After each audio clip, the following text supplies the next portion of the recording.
What's going on, YouTubers? I'm back with a reaction video only because I saw it on my phone screen alert. Nick Young to the Golden State Warriors. So I just figured I'd just make a quick reaction video to it. One that will not take long, only because I'm driving, as you can see, so I'm trying to keep my eyes on the road. So just bear with me.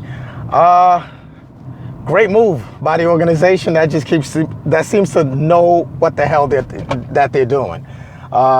If you're already mad at Golden State before the Kevin Durant signing and all of that, you're probably upset as hell right now with what they're doing in the offseason. I mean, needless to say, I'm not really going to break down exactly how the Kevin Durant sort of kind of taken the $9 million less on the contract, how it has benefited the organization as a whole.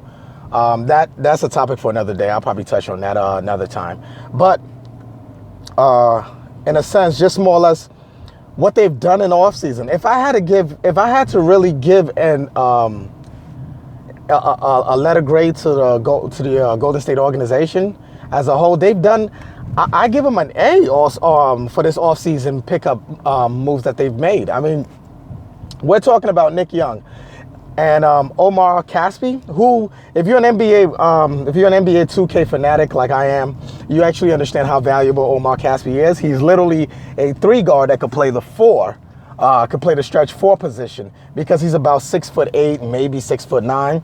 So he definitely helps them out, especially when they sort of kind of go small.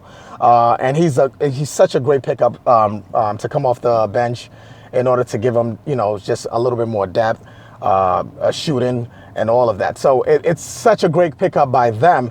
And then on top of that, you also get Nick Young. Outside of the Swaggy P nonsense that happened off the court, he's still a productive player. And when you can find people who are serviceable, like what Golden State is looking for, they don't really need much. Everything else is covered. I mean, as far as their starting lineup, it's covered.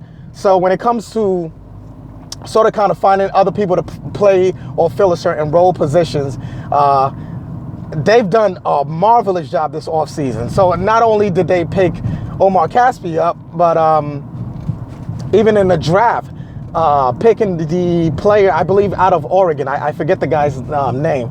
But such a huge pickup for them, and I believe it was the Knicks that made that trade decision, or really not even a trade decision. It was just more or less Golden State offered them cash, about $3.5 million, to be able to have that draft pick, and then they ended up selecting that player.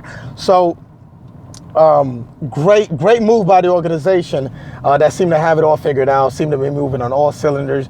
The depth of the organization just makes me believe that maybe next year, despite what the circumstances were in the past when they went for the record, when they went for the breaking record for 73, despite that record, I think they might just go for 75 and actually possibly can actually break that record.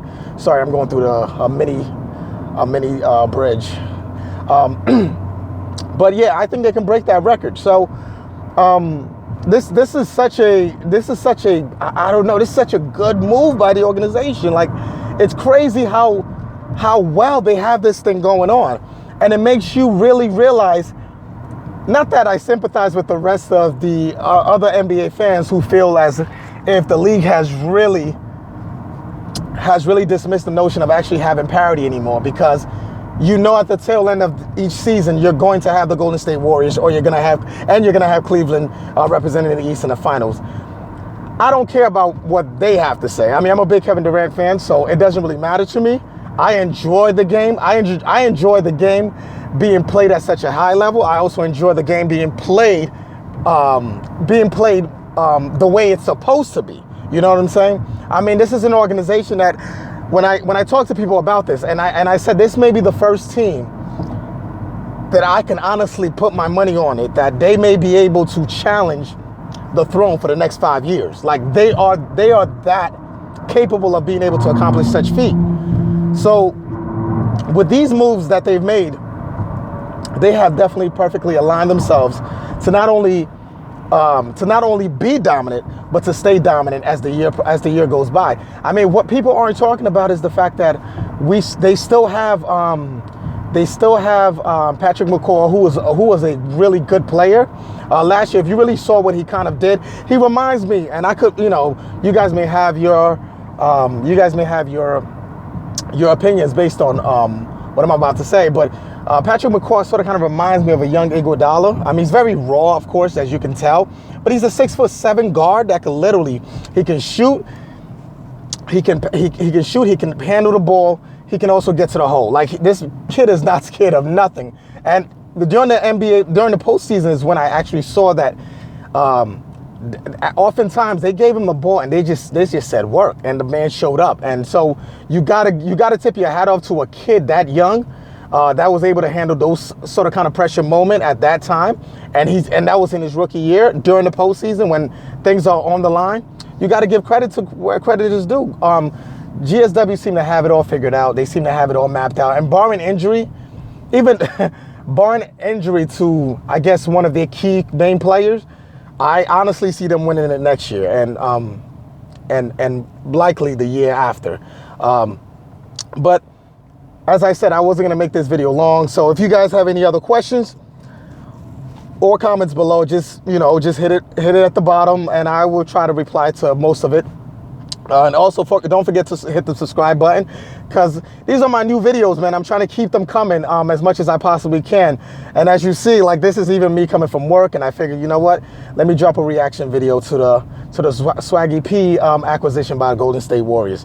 All right, guys, peace.